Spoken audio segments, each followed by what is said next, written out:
Bonsoir à tous, merci de nous rester fidèles. Tout de suite le sommaire de votre journée. Efficacité énergétique, un immense chantier qui trace son sillon. Il est érigé parmi les grandes priorités dans l'ambitieuse feuille de route tracée par le nouveau modèle de développement. Le Maroc aspire à réduire sa facture énergétique. Nos entreprises y adhèrent fortement. Nous suivrons un reportage à El Jadida. La crise du Covid a complètement changé nos modes de vie, moins de contacts sociaux, plus de conversations en ligne et de présence sur les réseaux sociaux. Retrait de la vie sociale doublé d'un pêle-mêle d'émotions négatives, l'angoisse et l'anxiété. Cela a favorisé le recours aux consultations en ligne. À suivre également les coulisses d'une opération médicale réalisée avec succès au CHU de Marrakech. Un jeune y a subi une greffe du bras gauche. Ce dernier lui a été amputé à l'arme tranchante suite à une rixe qui a mal tourné. Le patient se porte bien et l'équipe médicale très soulagée. Bonsoir. D'abord, ce message de félicitations adressé par Sa Majesté le roi Mohammed VI à Sa Majesté le roi Abdallah II et à la reine Rania de Jordanie à l'occasion du 22e anniversaire de l'accession du souverain hachémite au trône. Le souverain a saisi cette heureuse occasion pour saluer les liens de fraternité et de sincère estime mutuelle unissant les deux peuples, ainsi que les relations distinguées entre les deux pays, des relations basées sur la coopération fructueuse et sur la solidarité agissante. Les relations économiques et commerciales entre le Maroc et la Hongrie se portent bien, voire très bien, et les deux pays aspirent à plus. Volonté affichée par le ministre des Affaires étrangères, de la coopération africaine et des Marocains résidant à l'étranger, Nassar Bourita, et son homologue hongrois, Peter Szijjártó, qui est actuellement en visite officielle au Maroc. Iman Ablou et Madame Smerir. Des consultations régulières, un partenariat renforcé. Rabat et Budapest sont déterminés à élargir les horizons de leur coopération. Le Maroc est le troisième partenaire économique de la Hongrie en Afrique. Ce pays d'Europe centrale se tient aussi du côté du Royaume dans la défense de sa souveraineté et de son intégrité territoriale.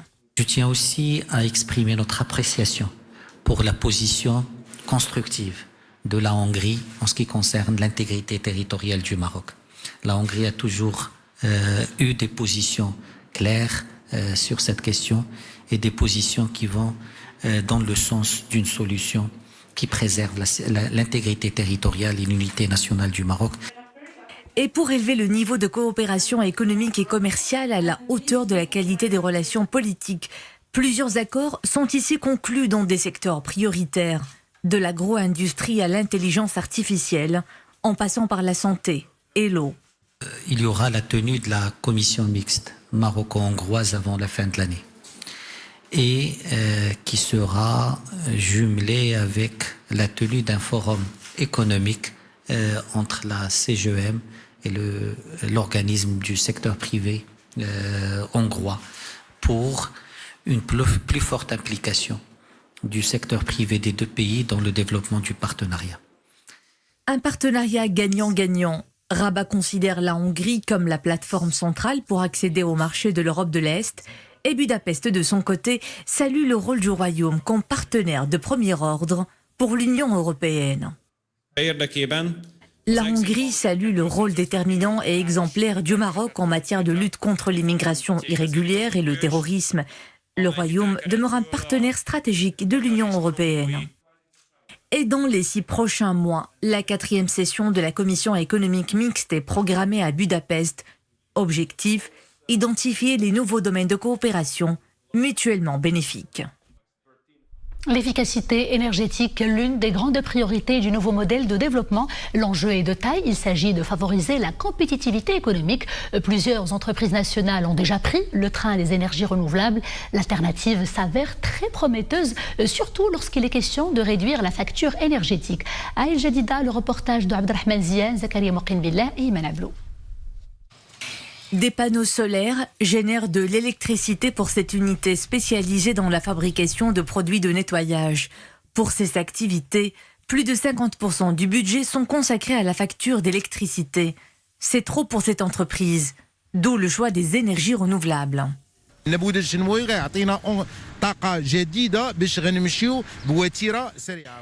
nouveau modèle de développement priorise les nouvelles énergies, de quoi donner un coup d'accélérateur aux activités industrielles. Au niveau de notre unité, nous payons plus d'1 300 000 dirhams par mois de dépenses en électricité. L'énergie solaire va accroître notre compétitivité et en même temps préservera l'environnement.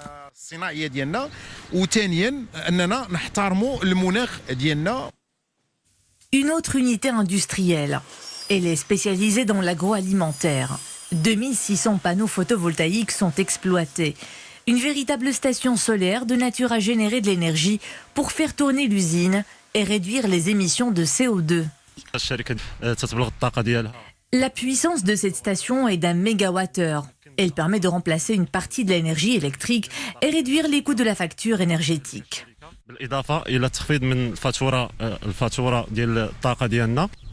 L'usine produit dorénavant 1 million de kilos CO2 en moins chaque année. Son objectif, arriver à 100% en énergie renouvelable à l'horizon 2025. Une tendance appelée à se confirmer avec la mise en œuvre du nouveau modèle de développement qui préconise de renforcer le recours aux énergies renouvelables. Et pour en parler plus longuement, nous sommes en direct depuis le Bahreïn avec Leïla Ben Ali, experte internationale en énergie, en stratégie énergétique et durabilité, et également membre de la commission spéciale sur le nouveau modèle de développement. Docteur Ben Ali, bonsoir. Comme nous l'avons vu il y a quelques instants même pendant le reportage, le nouveau modèle de développement a relevé plusieurs problématiques dans le domaine de l'énergie de façon globale. Tout d'abord, quels sont les majeurs obstacles déchiffrés et que propose-t-on concrètement pour y faire face ? Bonsoir, je vous remercie, chère madame, pour cette invitation et cette opportunité de partager avec vous nos réflexions. Alors, pour comprendre les obstacles, je pense qu'il faut d'abord comprendre la nature particulière du secteur dont on parle, justement. C'est un secteur qui est intimement lié au développement social et économique. Vous l'avez vu dans votre reportage, sans énergie abordable et moderne, il n'y a pas de développement social, pas de développement territorial et pas de compétitivité économique. Et cela va de soi. Et je pense que le deuxième point qui est aussi important que le premier, c'est que ce n'est pas un secteur qu'on peut se permettre de traiter à la légère. C'est un secteur qui est hautement capitalistique, qui est fortement réglementé, hautement technique, naturellement lié à la question du rôle de l'État. Ça reste un service public. Nous aurons manifestement des monopoles naturels et des actifs stratégiques. Donc dans plusieurs pays, vous avez l'énergie est presque une fonction régalienne, totalement au-dessus des considérations partisanes, politiques ou idéologiques. Donc pour répondre à votre question, parmi les principaux dysfonctionnements que nous avons relevés dans le rapport, parce qu'intimement liés à cette doctrine d'État fort et de société forte, je vais en citer 3. Le premier, c'est cette multiplicité assez impressionnante des acteurs au Maroc qui vont forcément se poser. Ils vont forcément faire prendre à l'État des risques qu'il n'est pas supposé prendre.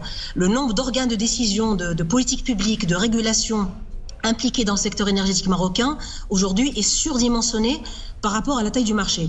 On peut être un grand pays de l'énergie sans forcément avoir un schéma institutionnel si complexe. Le constat numéro 2, le dysfonctionnement numéro 2 qui découle un petit peu du premier, c'est cette lenteur des processus de décision.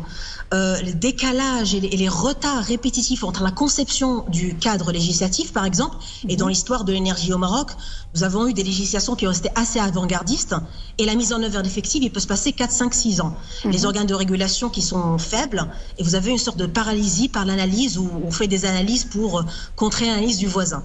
Et le dernier constat qui me tient, moi, personnellement à cœur et c'est celui qui m'interpelle le plus, parce que j'ai vécu les différents cycles des matières premières et les changements des coûts structurels de certaines technologies, c'est que la formation des prix de l'énergie au Maroc reste complètement opaque. Si les prix se formaient de manière beaucoup plus fluide et beaucoup plus simple, l'énergie au Maroc devrait être moins chère et non pas plus chère pour les ménages, pour les services et pour les industriels que vous avez relevés dans votre reportage.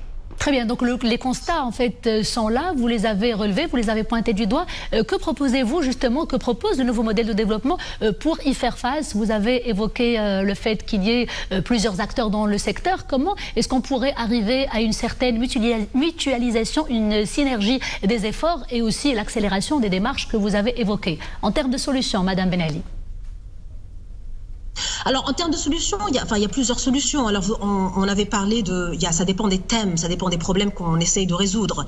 Alors, bien sûr, le problème numéro 1 qu'on essaie de résoudre, c'est une profonde réforme du secteur de l'énergie. Et je pense qu'il y a une question qui se porte très particulièrement à ça, c'est la question de la sécurité énergétique. C'est une question qui revient à chaque fois dans le nouveau modèle. Et je dirais qu'en 2021, la question de sécurité énergétique, comme d'autres questions sécuritaires d'ailleurs, a complètement dépassé le cadre traditionnel. Et il ne s'agit plus uniquement de gérer des stocks stratégiques, il ne s'agit plus uniquement de diversifier une partie du mix énergétique.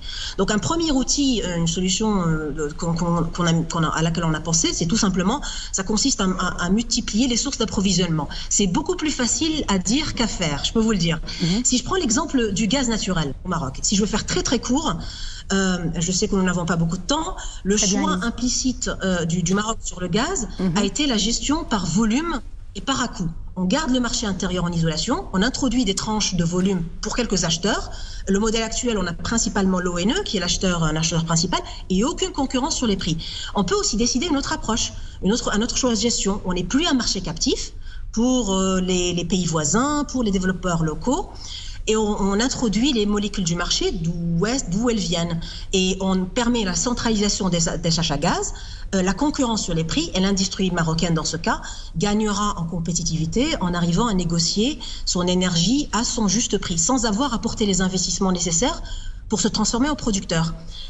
Un deuxième outil auquel on a pensé également, qui est de plus en plus abordable aujourd'hui, c'est de déployer une production et une consommation intelligente et dynamique de l'énergie. On adopte vraiment de manière volontariste, cette fois-ci, des nouvelles technologies liées à la digitalisation et on trace, et j'insiste sur le verbe tracer, grâce aux applications mobiles, à la communication très haut débit, les habitudes de consommation et de production. C'est un autre état d'esprit, c'est un état d'esprit complètement différent qui suppose un climat de confiance entre les consommateurs, les producteurs, les opérateurs. Et la pandémie, je pense qu'elle a démontré l'importance d'échange et la gestion des données par les réseaux. Justement, la question s'impose avec acuité dans le contexte actuel, lié notamment à la crise mondiale liée au Covid-19. Comment est-ce qu'on pourrait renforcer la sécurité énergétique? Vous avez évoqué quelques solutions, mais encore, docteur Ben Ali. Alors, si on arrive déjà à mettre en place ces deux solutions, ces deux outils dont j'ai parlé, c'est-à-dire multiplier les sources d'approvisionnement et à arriver à déployer une consommation et une production intelligente et dynamique de l'énergie, c'est énorme, parce que ça suppose une réforme profonde du secteur de l'énergie, ça suppose également une réforme profonde de l'appareil du secteur énergétique et des secteurs associés, des infrastructures, les industriels, etc. Et ça suppose également que nous avons réussi les 4 paris stratégiques que vous voyez dans le rapport, que nous avons développé dans le modèle. Et c'est pas pour rien que vous avez que l'énergie bas coût, bas carbone et le numérique sont incontournables dans ces 4 paris stratégiques et sont développés vraiment en tandem. Si on arrive à développer les 4 en même temps, on arrivera vraiment à relever ces défis-là. Dont le défi que vous avez relevé, c'est la question de la sécurité énergétique. Et il faut dire qu'un long chemin a été d'ores et déjà parcouru. Il faudrait peut-être améliorer. Le Maroc, justement, on y arrive, œuvre pour être un pôle régional et international même dans le domaine des énergies renouvelables. Quelle perspective et quel horizon pour l'année 2035, année phare évoquée dans le rapport du nouveau modèle de développement, Dr Ben Ali? Alors, 2035, dans ce secteur particulier, dans le secteur des infrastructures en général, c'est demain. Et je dirais, comme c'est demain, ça se prépare aujourd'hui. L'autre aspect important, en dehors de l'urgence, le sentiment d'urgence que je voudrais vous donner, c'est la concurrence. La concurrence entre les différents pays qui ont aussi finalement des potentiels en énergie renouvelable, puisque vous avez parlé des énergies renouvelables, qui sont assez intéressants et qui ne vont pas se laisser faire en attendant 2035. Donc je pense notamment à certains pays du Golfe, à certains pays d'Amérique latine. Donc, en partant des perspectives énergétiques d'avenir et comment les mutations profondes qui se font au niveau de l'économie mondiale, de la finance mondiale et bien sûr de l'énergie également, je pense que l'intégration de la dimension régionale consisterait vraiment à développer des échanges d'électricité et de gaz avec les pays voisins et mettre en place donc vraiment un dispositif bien retenu. Et c'est aujourd'hui qu'il faut agir, Madame Ben Ali. Je rappelle que vous êtes experte internationale en énergie, en stratégie énergétique et durabilité, et également membre de la commission spéciale sur le nouveau modèle de développement. Mesures restrictives, confinement, en plus du phénomène stop and go, notre vie a connu un grand chamboulement dû à l'épidémie justement, une forte pression qui a eu raison de notre résilience chez certaines personnes déjà les plus vulnérables d'entre nous. Les séquelles sont plus pénétrantes, angoisse, anxiété, voire dépression. Tout cela a boosté les consultations en ligne. Une plateforme professionnelle a vu le jour et les baptisée Allo Mon Psy. Hamza Sayeh, Abderrahim Filoul et Oumaima Rabli. J'avais peur d'être infectée, j'avais peur d'ouvrir les fenêtres, j'avais peur de sortir au balcon, respirer de l'air frais. Tu bouges des salons à la cuisine, tu commences même à écouter des voix en quelque sorte, quoi. Entre peur de la vie sociale, de la maladie, angoisse, isolement et anxiété, 2 ans après, l'épidémie a mis à rude épreuve nos nerfs et notre équilibre psychique.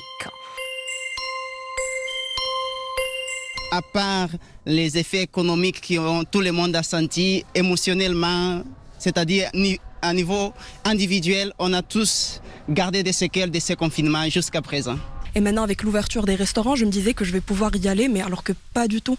J'ai peur et même quand j'y vais, je désinfecte tout, couverts, assiettes, même les verres, et c'est déplaisant. Et pour composer avec ce chamboulement, certains se tournent vers de la thérapie. De la e-thérapie. Est-ce que vous pouvez nous dire juste pourquoi vous avez choisi ce mode-là de consultation à distance ? Toutes ces psychoses et tout ce qui se passe autour du corona, la transmission du virus, je pense que c'est plus safe de pouvoir le faire à distance. Ce jeune se fait suivre en ligne depuis un bon moment déjà.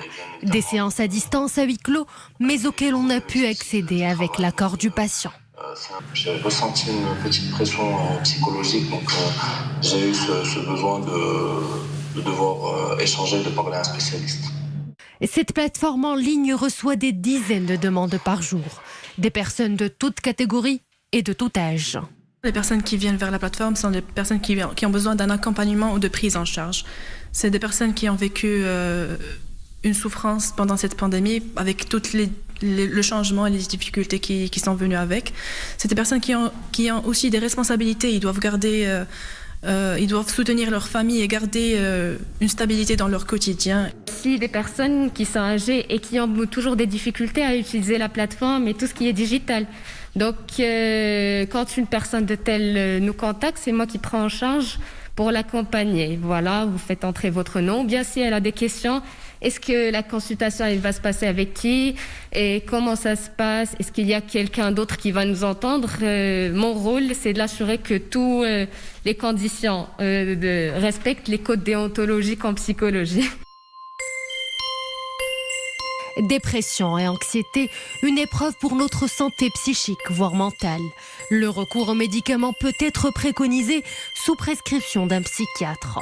Antidépresseurs et anxiolytiques sont prescrits, mais avec un suivi médical.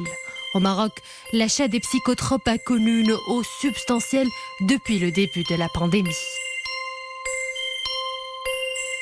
Le point à présent sur les chiffres de la campagne vaccinale. Le nombre de personnes ayant reçu la première dose du vaccin atteint 9 354 932.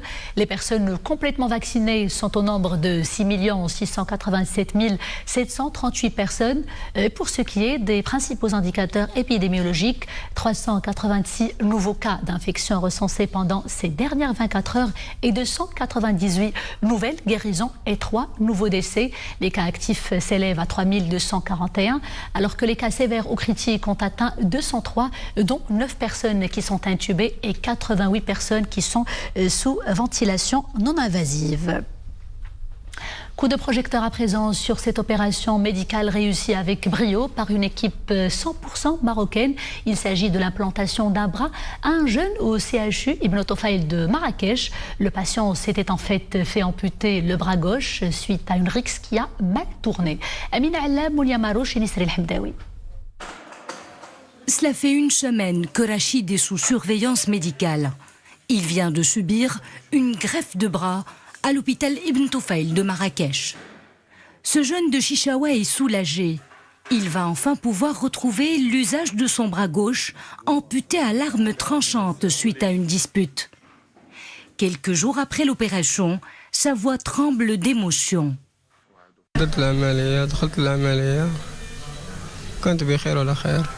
Je viens de subir l'opération. Là, j'ai commencé à bouger un peu mes mains. Je me sens bien et surtout, je suis rassurée. Cette opération complexe a duré plusieurs heures. Elle a été menée par un staff de chirurgiens 100% marocains. Une prouesse médicale dont la réussite dépend de la période post-opératoire. La période post-opératoire est plus importante, elle est décisive. Elle nous donne, donc c'est elle qui décide de l'échec ou de la réussite de la réimplantation. Donc l'anticoagulation est le pilier de la prise en charge avec l'anti-agrégation plaquettaire, donc pour éviter la coagulation et donc l'échec de la réimplantation. Pour le moment, l'état du patient est stable. Sa prise en charge doit se poursuivre au CHU Mohamed VI de Marrakech. En attendant, Rachid nourrit l'espoir d'entamer une seconde vie en serrant à nouveau ses proches dans ses deux bras. Avortement au large de Qsar Sghir d'une opération de trafic de stupéfiants. C'était cette matinée au large de Qsar Sghir. Opération réussie grâce à un garde-côte de la Marine royale en patrouille au détroit de Gibraltar et en coordination avec les stations radars implantées sur le littoral adjacent. Et après avoir effectué une course-poursuite d'un hors-bord, l'opération a permis d'appréhender 3 trafiquants de nationalité espagnole et la saisie d'une tonne de Chira. Les trafiquants, le matériel et la cargaison saisie ont été ramenés au port de Qsar Sghir et remis donc à la gendarmerie royale pour procédure d'usage. Et c'est la fin de ce journal. Merci d'avoir été des nôtres. Je vous dis à demain toujours avec grand plaisir. D'ici là, portez-vous bien.